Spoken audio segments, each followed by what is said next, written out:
अस्सलाम वालेकुम YouTube people, कैसे हो आप सब लोग। दिस इज़ मुबीन अहमद और ये हमारी मई जून 2026 सीरीज़ का लेक्चर नंबर 26 है। और इसके अंदर हम लोग फ्री फॉल के कुछ थ्योरी क्वेश्चन सॉल्व करेंगे। चैप्टर कर लिया हम लोगों ने, पेपर 1 के 3-4 क्वेश्चंस भी कर लिए। अब 3-4 सवाल पेपर 2 के भी कर लेते हैं। ये देखते हैं कि इसका सवाल किस तरह आते हैं और किस तरह उनको सॉल्व करना है। अच्छा, इसके जो क्वेश्चंस हैं ना, वो बेसिकली इनके अंदर जो कॉन्सेप्ट्स टेस्ट किए जाते हैं वो काइनेमेटिक्स के भी होते हैं और फोर्सेस के भी होते हैं। सो इसके टॉपिकल्स आपको जो है ना वो काइनेमेटिक्स के अंदर भी मिल जाएंगे और फोर्सेस के अंदर भी मिल जाएंगे। ठीक है। अच्छा, पहला सवाल देखो। A window cleaner drops a sponge. A window cleaner drops a sponge from the balcony of a hotel at time t equals 0. Figure 1.1 is the speed time graph for the motion of the sponge. एक बंदा, एक cleaner, सफाई करने वाला सफाई कर रहा था बिल्डिंग के ऊपर और स्पॉन्ज जो है ना उसके हाथ से गिर गया। ठीक है। और ये आपको उसका स्पीड टाइम ग्राफ गिवन है। राइट। तो पहला सवाल ये कहता है कि भाई state a value of T for T when the sponge is moving with a uniform speed. अब वो कह रहे हैं भाई टी की एक वैल्यू बता दो जब आपका स्पॉन्ज एक कांस्टेंट स्पीड से गिर रहा था। कांस्टेंट स्पीड का मतलब जब एक्सेलरेशन ज़ीरो है।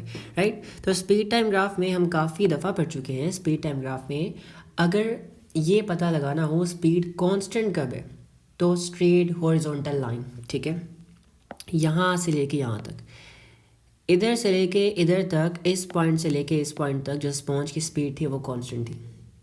स्ट्रेट हॉरिजॉन्टल लाइन जो है ना इसका ग्रेडियंट ज़ीरो होता है। राइट। और स्पीड टाइम ग्राफ का ग्रेडियंट आपको एक्सेलरेशन बताता है और स्पीड तब कांस्टेंट होती है जब एक्सेलरेशन ज़ीरो होती है और एक्सेलरेशन ज़ीरो होने के लिए ग्रेडियंट भी ज़ीरो होना चाहिए।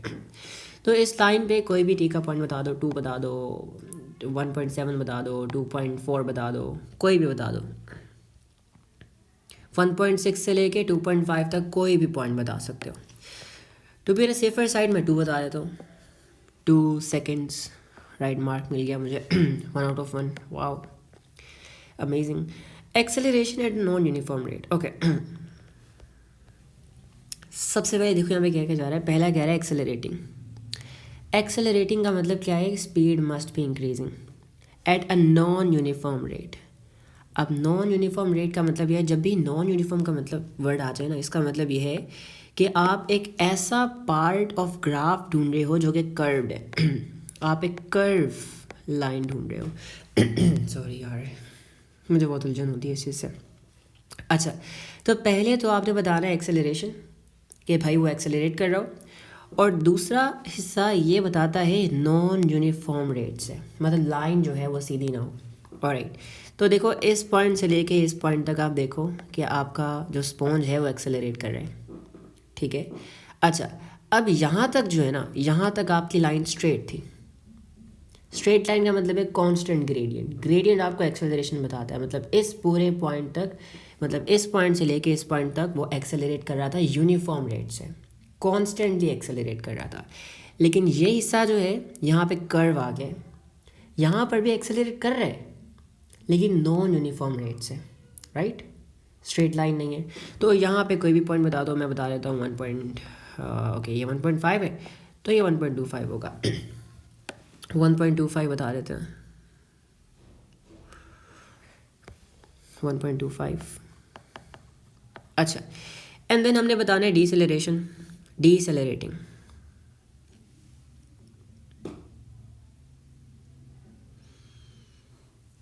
डीसेलरेटिंग का मतलब क्या है भाईजान? डीसेलरेटिंग का मतलब है डीसेलरेटिंग का मतलब ये है डिक्रीजिंग स्पीड। डिक्रीजिंग स्पीड, ठीक हो गया। अब ज़रा खुद देख के बताओ कि कौन सा पार्ट जो है वो आपको डिक्रीजिंग स्पीड दिखा रहे हैं। यहाँ पर स्पीड इंक्रीज़ हो रही है, ठीक है, यहाँ पर भी स्पीड इंक्रीज़ हो रही है बट डिक्रीजिंग रेट से। यहाँ पर स्पीड कांस्टेंट है, लेकिन ये पार्ट जो है ना, ये पार्ट आपको दिखा रहा है कि स्पीड डिक्रीज़ हो रही है, और ये एक ही पॉइंट पर है, 2.5 सेकंड पे। और डिक्रीजिंग स्पीड का मतलब ये है कि आपका जो ऑब्जेक्ट है वो डीसेलरेट कर रहे हैं, ठीक है। तो डीसेलरेशन सिर्फ हो रही है 2.5 सेकेंड पे, तो हम यहाँ पे 2.5 लिख देंगे। ऑलराइट, हमारा काम हो गया यहाँ पर। आगे आ जाओ।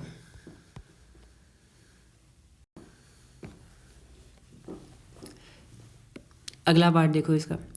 अगला पार्ट कहता है calculate the distance travelled bye response between t equal 0 and t equal 0.75 t equal 0 and t equal 0.75। सो पहले ही देख लेते 0.75 है कहाँ पे।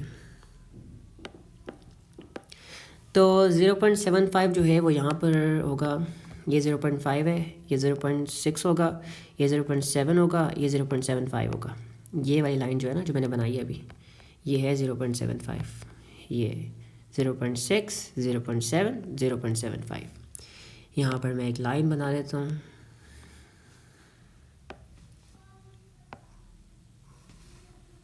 राइट, तो हमें डिस्टेंस ट्रैवल निकालना है, और डिस्टेंस ट्रैवल निकालने के लिए हम लोग क्या करेंगे भाई, हम इसके अंदर का एरिया निकाल लेंगे, ठीक है। और एरिया कैसे निकालेंगे हमें पता है, स्पीड टाइम ग्राफ का एरिया अंडर द ग्राफ आपको डिस्टेंस ट्रैवल देता है, ठीक है। So I have to find the area of this part of the graph, जो कि एक ट्राइंगल है। ये पॉइंट जो है वो 0.75 है, राइट। और ये पॉइंट जो है ये 6, 7, 8 है ना, तो 1, 2, 3, 4, 5, 6, 7। अच्छा जी, तो 5 बॉक्सेस हैं, 1, 2, 3, 4, 5 बॉक्सेस है ना। तो देखते हैं कि एक बॉक्स कितना रिप्रेजेंट कर रहा है। तो 2 डिवाइड बाई 5,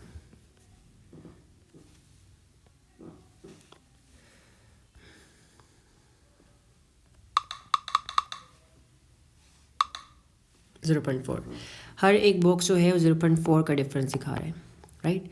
तो अगर यहाँ पर ये 7 है ना, अगर ये 7 है तो ये वाला पॉइंट जो है ये ऑफ कोर्स होगा 7.2, क्योंकि हाफ बॉक्स है 7.2। पूरा बॉक्स 0.4 का डिफरेंस बता रहा है और हाफ बॉक्स 0.2 का डिफरेंस बताएगा।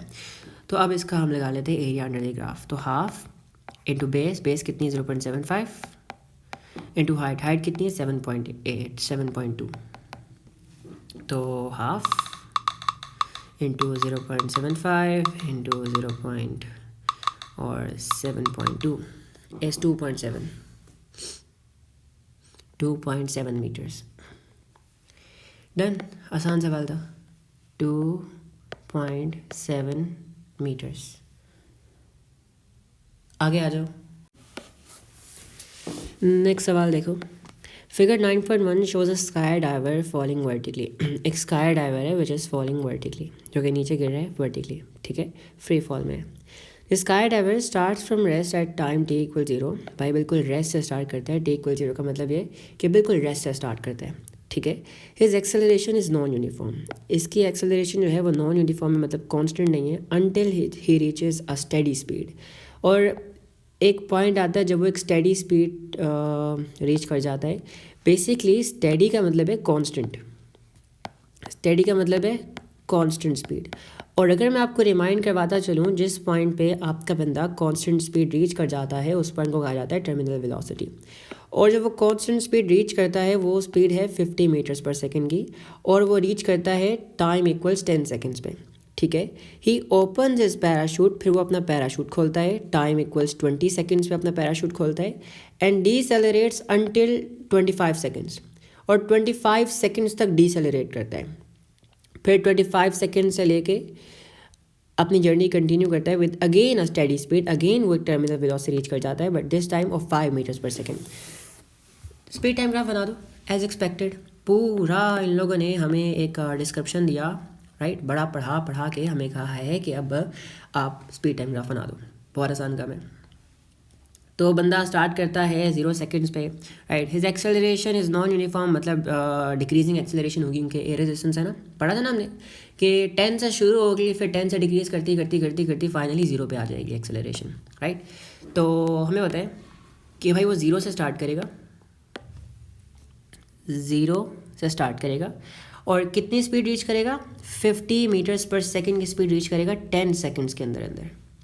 तो 10 सेकेंड से एक लाइन ऊपर ले जाते हैं, ये 40 पे आ गए और ये आगे 40, 50, 60, ये आगे 50 पे।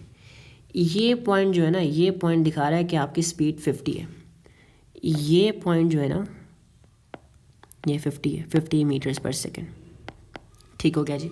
तो यहाँ तक आपने दिखाना है कि आपका बंदा एक्सेलरेट करता है बट नॉन यूनिफॉर्मली। तो यहाँ से पहले हम लोग बनाएंगे एक स्ट्रेट लाइन। थोड़ी देर के लिए एक्सेलरेशन कांस्टेंट होगी और तब तक कांस्टेंट होगी जब तक आपके पास जो है ना, यू कैन से कि एयर रेजिस्टेंस का इफेक्ट बहुत कम होता है। फिर आहिस्ता आहिस्ता क्या होता है, एयर रेजिस्टेंस का इफेक्ट आना शुरू हो जाता है और आपका बंदा जो है वो फिर लाइन आपकी कर्व हो जाती है। कर्व बन गया कर्व। आपकी लाइन फिर क्या होती है, कर्व हो जाती है।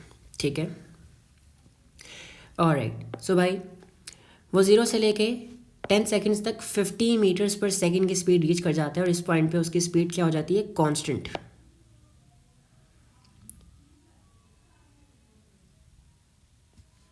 कांस्टेंट स्पीड रीच कर जाता है। ठीक है, कांस्टेंट स्पीड रीच कर जाता है 25। अब वो कहते हैं कि भाईजान इसी कांस्टेंट स्पीड से चलता है 20 सेकेंड्स तक। तो ये रहा 20, राइट। तो 20 सेकेंड्स तक वो इसी कांस्टेंट स्पीड से जाता रहता है। यहाँ से कंटिन्यू करेंगे कांस्टेंट स्पीड से। ठीक है, अच्छा जी, ये हो गया। ठीक है, फिर वो कहते हैं कि भाई ये बंदा जो है ना, एक मिनट वाली लाइन सीधी करने दो। ऑलराइट, फिर वो कहते हैं कि भाई 20 सेकेंड्स पे वो बंदा आपका पैराशूट खोल लेता है और 25 सेकेंड्स तक डीसेलेरेट करता है और उसकी स्पीड 5 मीटर्स पर सेकेंड पहुंच जाती है।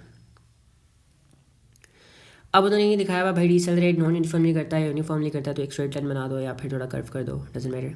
ऑलराइट, तो यहाँ पे भाई आपकी स्पीड आ जाएगी 5 मीटर्स पर सेकेंड। तो 10, 20, ये आ गया 5, ये 5 है, राइट। तो यहाँ से अब वो डीसेलरेट करेगा, यहाँ से अब वो क्या करेगा, डीसेलरेट करेगा। कोई और कलर ले लेते हैं, ब्लैक ले लेते हैं। यहाँ से वो डीसेलरेट करेगा, ठीक है। और फिर रेस्ट ऑफ द जर्नी के लिए वो 5 मीटर्स पर सेकेंड की स्पीड से कॉन्स्टेंटली मूव करता रहेगा, कुछ इस तरह से। एंड मुबारक हो, आपने बना लिया अपना ग्राफ। ईजी था, है ना। बस स्टेप्स को फॉलो करना है, जो वो कहते हैं वो करना है, and then you will get your marks. आसान था, कोई मुश्किल नहीं था इसके अंदर। थोड़ा सा ना मैं थिकनेस ज़रा बड़ी कर देता हूँ लाइनों की, ताकि देखने में आसानी हो जाए, क्योंकि लाइंस बहुत ज़्यादा पतली हैं तो नज़र नहीं आ रही। अब नज़र आ रही है क्लियरली, है ना। चलो भाई जान, ये आ गया आपका ग्राफ, आगे आ जाओ। ओ भाई 4 मार्क्स मिल रहे थे आपको इसके, देखो ज़रा। हाय हाय हाय हाय हाय, काश मेरे एग्ज़ाम में सवाल आ जाए ऐसा ही। मजाक कर रहा हूँ। आगे कहते हैं state how your graph shows that the acceleration is non uniform between 0 and 10। अब वो कह रहे हैं बताओ आपका ग्राफ कैसे दिखा रहा है कि एक्सेलरेशन जो है वो नॉन यूनिफॉर्म है between T0 and T10। Non uniform जब वर्ड आ जाए ना, याद रखना कि आपकी लाइन जो है ना वो कर्व होगी। अगर वो आपसे पूछे ना कि आपका कैसे आपका ग्राफ दिखा रहा है कि आपकी एक्सेलरेशन यूनिफॉर्म है, या कैसे आपका ग्राफ दिखा रहा है कि आपकी एक्सेलरेशन नॉन यूनिफॉर्म है, अगर यूनिफॉर्म होगी तो लाइन स्ट्रेट होगी, अगर नॉन यूनिफॉर्म होगी तो लाइन कर्व्ड होगी। मैं कहूँगा भाई माई लाइन इज कर्व्ड, ठीक है, the line is curved, the line is curved कह सकते हैं ना।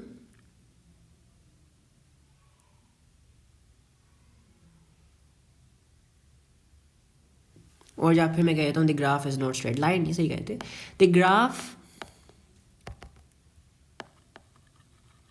is a curve, not a straight line। बस स्ट्रेट फॉरवर्ड होते हैं हम लोग, स्ट्रेट लाइन। ऑलराइट, आगे आ जाओ। एक्सप्लेन, समझा दो in detail. Alright, why after the sky diver opens his parachute. भाई जब स्काई डाइवर अपना पैराशूट खोलता है उसके बाद ही decelerates and eventually reaches a steady speed. कि कैसे क्यों भाई एक्सप्लेन करना है डिटेल के अंदर कि जब वो पैराशूट खोलता है उसका पैराशूट खोलते साथ ही वो डिसेलरेट क्यों करता है, यानी उसकी स्पीड डिक्रीज क्यों होती है और इवेंचुअली वो रीचेस एक बार फिर से कांस्टेंट स्पीड क्यों रीच कर जाता है। ठीक हो गया जी। भाईजान मैं आपको पहले समझा देता हूँ क्योंकि मैं ऐसा वैसा टीचर नहीं हूँ जो अन्य वाली लिखे जाऊँ, मैं आपको समझाऊंगा। राइट, तो दिस इज़ योर पैराशूट प्यारा सा, एंड दिस इज़ योर इंसान जिसको शौक था स्काई डाइविंग करने का। ठीक है, और तो देखो बात यह है कि जब इस बंदे का पहले क्या था, पहले इसका वेट हैक कर रहा था और इसके ऊपर एक अपवर्ड फोर्स लग रही थी जो कि थी एयर रेजिस्टेंस। मैं दिखाता हूँ, जब पैराशूट बंद था ना तो इस बंदे के ऊपर एक अपवर्ड फोर्स लग रही थी which was air resistance, air resistance ही। अब ये कांस्टेंट स्पीड से कैसे गिर रहा था, ये कांस्टेंट स्पीड से ऐसे गिर रहा था कि ये दोनों फोर्सेस सेम थी, मतलब एयर रेजिस्टेंस इक्वल थी वेट के, तभी तो कांस्टेंट स्पीड से गिर रहा था, क्योंकि रिजल्टेंट फोर्स जीरो थी तो एक्सेलरेशन भी जीरो थी, इसलिए स्टेडी स्पीड से गिर रहा था। लेकिन जब ये बंदे का पैराशूट खुलेगा ना, जब इस बंदे का पैराशूट खुलेगा तो पैराशूट खुलते साथ ही जो आपकी एयर रेजिस्टेंस है वो बूम बूम करेगी, वो ऊपर चली जाएगी, बहुत ज़्यादा हो जाएगी। क्यों? क्योंकि देखो आपका सरफेस एरिया बढ़ गया ना। अब क्या होगा कि भाई पहले से बहुत ज़्यादा एयर पार्टिकल जो हैं वो टकराएंगे क्योंकि सरफेस एरिया बढ़ गया। जब सरफेस एरिया बढ़ जाएगा तो एयर रेजिस्टेंस बहुत ज़्यादा हो जाएगी। अब क्या हुआ कि अब बेसिकली हुआ ये कि अपवर्ड फोर्स डाउनवर्ड फोर्स से ज़्यादा होगी। जो आपके पास एयर रेजिस्टेंस है ना वो वेट से काफ़ी ज़्यादा होगी। अब जहाँ पर बड़ी फोर्स होगी वहाँ पर आपका रिजल्टेंट फोर्स बनेगी, ये न्यूटन का सेकंड लॉ कहता है। और जहाँ पर रिजल्टेंट फोर्स बनेगी वहीं पे आपको ऑब्जेक्ट एक्सेलरेट करेगा, ये ऊपर की तरफ एक्सेलरेट करेगा, या तो आप ये कह दो ऊपर की तरफ एक्सेलरेट करेगा या आप ये कह दो डाउनवर्ड डिसेलरेट करेगा, एक ही बात है। अब हमने इसको अल्फाजों में समझाना है, तो मैं यहाँ पे कहता हूँ 1 मिनट रिकॉर्डिंग बंद करके दोबारा ऑन करता हूँ, इतनी मेहनत किए ना बंद हो जाए। अब लिखना है हमें यहाँ पे, तो मैं कहूँगा कि भाई as the person opens his parachute, please 2x पे देख लेना बिकॉज मुझे तेज़ लिखने की आदत नहीं है, राइटिंग बहुत गंदी आती है। As a person opens his parachute the air resistance, the surface area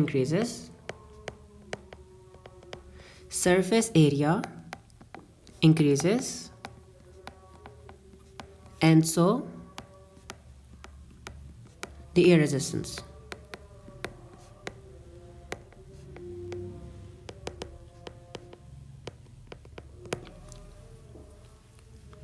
The upward force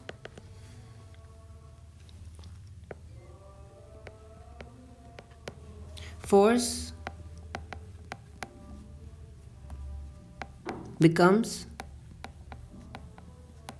greater than the downward force, which is weight. So it accelerates upward, or you can say it decelerates downwards. एक ही बात है, accelerate upwards.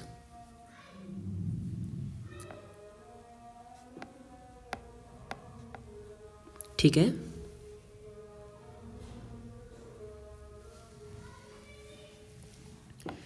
but once again as he moved downwards, दोबारा से the weight or the air resistance becomes equal to the weight.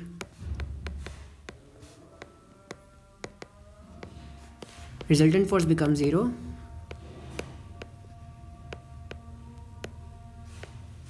and the person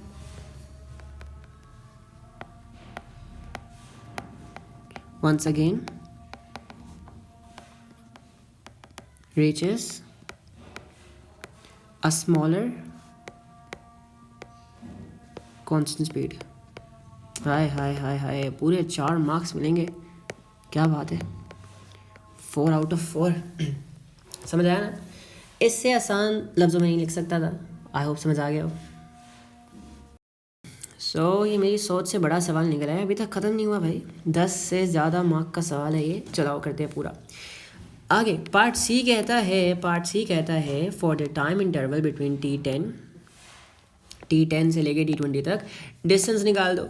तो हमें पता है speed time graph है, स्पीड टाइम ग्राफ का डिस्टेंस कैसे निकालते हैं, एरिया अंडर द ग्राफ निकाल लो। एरिया अंडर द ग्राफ कैसे निकालेंगे, this is a rectangle and it's very easy right, बहुत आसान है, कैसे निकालें। तो यहाँ से लेके यहाँ तक क्या करते हैं, length into breadth area is equal to, length कितनी है 20 - 10 विच इज़ 10, और हाइट कितनी है ब्रेथ जिसे कहते हैं, या इट्स 50। तो यहाँ पे आपके पास आ गया डिस्टेंस, आ गया 500 मीटर्स। 500 मीटर्स, प्रीटी इजी सवाल, 500 metres.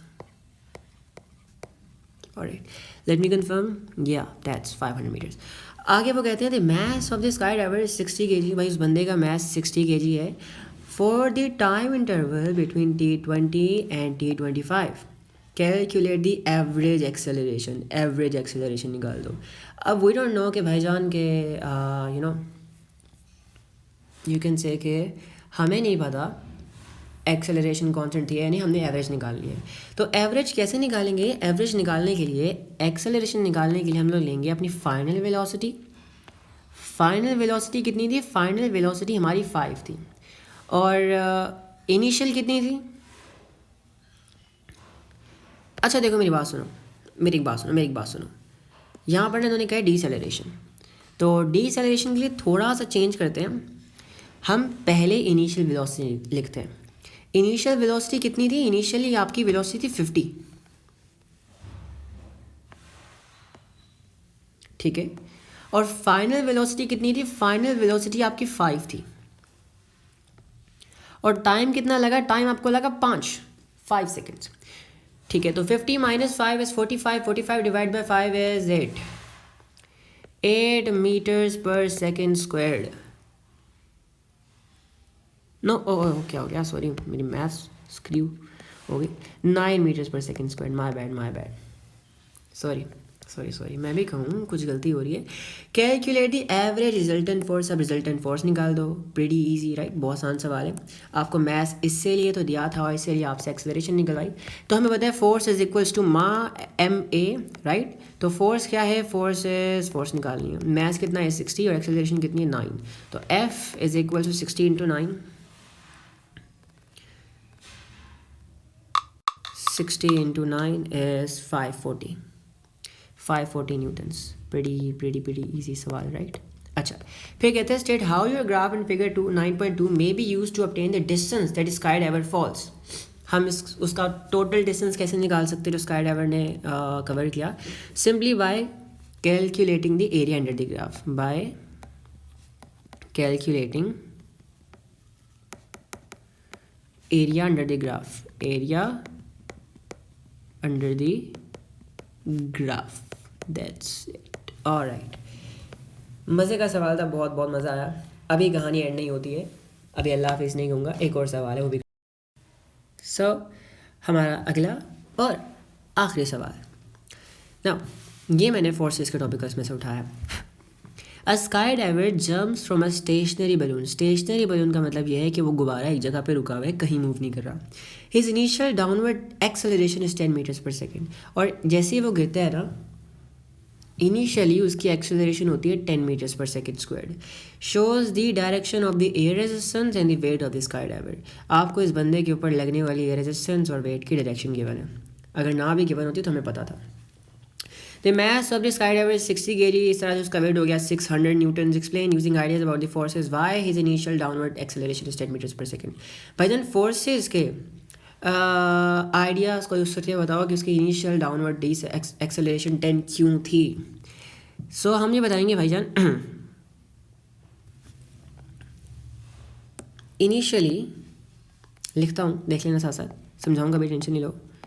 INITIAY। Initially there is no air resistance acting,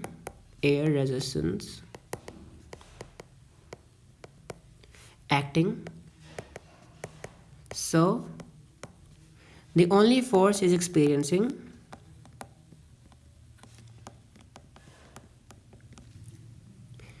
he is experiencing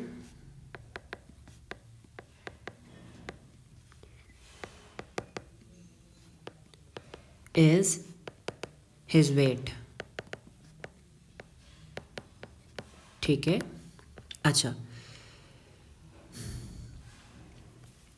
so by using the equation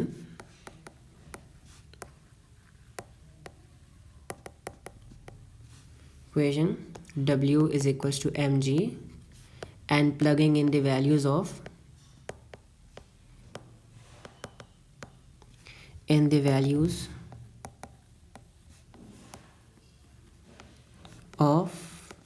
weight and mass, his acceleration comes out to be ACC comes out to be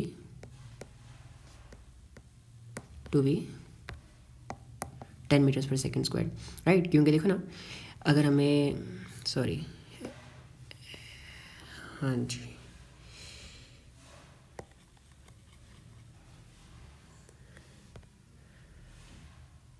sorry गलती होगी, F equals m a, sorry F equals m a, ठीक है। तो force कितनी है? Force is 600 sorry, and mass कितना है? Mass is 60, और ये आपको एक्सेलरेशन दे देगा, यहाँ से एक्सेलरेशन की वैल्यू आ गई आपके पास 10 मीटर्स पर सेकेंड स्क्वायर। आसान सवाल था, बस ये बताना था, 2 मार्क का सवाल था इसलिए हमने बड़ा लिख दिया, खैर है। When the parachute opens, the skydiver experiences an upward force. जब पैराशूट खोलता है उसके ऊपर एक अपवर्ड एक्सेलरेशन लगती है, मतलब वो ऊपर की तरफ एक्सेलरेट करता है, जो ऊपर बात करके आए हैं, for a short time. Explain why, तो 1 मार्क के लिए समझाने मसले की बात ही नहीं है। सो बेसिकली इसीलिए कि भाई when the parachute opens, when the parachute CHUTE parachute opens, the upward force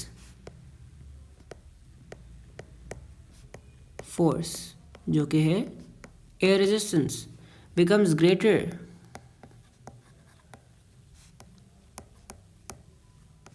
than the weight.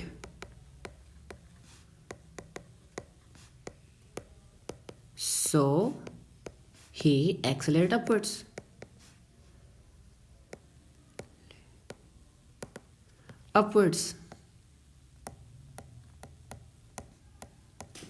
Alright, आसान सवाल था। The total force of air resistance, okay. The total force of air resistance on the skydiver and open parachute changes with their speed as shown in figure 1.2. पूरा आपको speed time graph नहीं, कुछ और दिखाया हुआ है एक। तो यहाँ पे कहते हैं the total force of air resistance, भाई जो टोटल फोर्स एयर रेजिस्टेंस की लगती है sky diver and open parachute changes, जैसे वो पैराशूट खोलता है, changes with their speed as shown, ठीक है, कि उसकी एयर रेजिस्टेंस कैसे चेंज करती है जब वो पैराशूट खोलता है with speed. After the parachute open the sky diver slows down to a terminal velocity. जैसे जैसे बेसिकली उसका पैराशूट खुलता है ना, पहले तो वो इनिशियली ऊपर की तरफ एक्सेलरेट करता है या डाउनवर्ड डिसेलरेट करता है, लेकिन आहिस्ता आहिस्ता वंस अगेन ही reaches a terminal velocity. The weight of the sky diver is 600 newtons. Using figure 1.2 determine the terminal velocity of the sky diver. अब वो कह रहे हैं भाईजान यूजिंग ऊपर वाला graph you have to find the terminal velocity of the sky diver. तो हमें क्या निकालनी है? टर्मिनल वेलोसिटी निकालनी है। बहुत आसान सवाल है। देखो टर्मिनल वेलोसिटी, एक बंदा टर्मिनल वेलोसिटी तब रीच करता है जब अपवर्ड फोर्स और डाउनवर्ड फोर्स सेम हो जाए। इन दिस केस जो डाउनवर्ड फोर्स है वो है 600 न्यूटन्स। तो हम देखेंगे भाई जब आपकी एयर रेजिस्टेंस ऊपर वाली फोर्स 600 न्यूटन्स थी तो आपकी स्पीड कितनी थी? स्पीड 5 मीटर्स पर सेकेंड थी। आसान सवाल था ना, मुझे पता है कुछ लोगों को समझ नहीं आया, मैं दोबारा समझाता हूँ, ठहर जाओ। तो बेसिकली बात ये हो रही है कि जब एक चीज़ टर्मिनल वेलोसिटी रीच करती है ना, तो होता है क्या है, जो डाउनवर्ड फोर्स होती है इन दिस केस वेट है, और जो अपवर्ड फोर्स होती है which is in this case air resistance, वो बराबर हो जाती है। वेट एयर रेजिस्टेंस के बराबर हो जाता है। अब वेट यहाँ पे क्या है? वेट है 600 न्यूटन्स। तो भाई ये यू कैन से आपका ऑब्जेक्ट जो है टर्मिनल वेलोसिटी तब रीच करेगा जब आपकी ऊपर वाली फोर्स पे 600 न्यूटन्स हो जाएगी, और वो 600 न्यूटन का वही जब आपकी स्पीड 5 मीटर्स पर सेकेंड थी। ठीक है, समझ आया?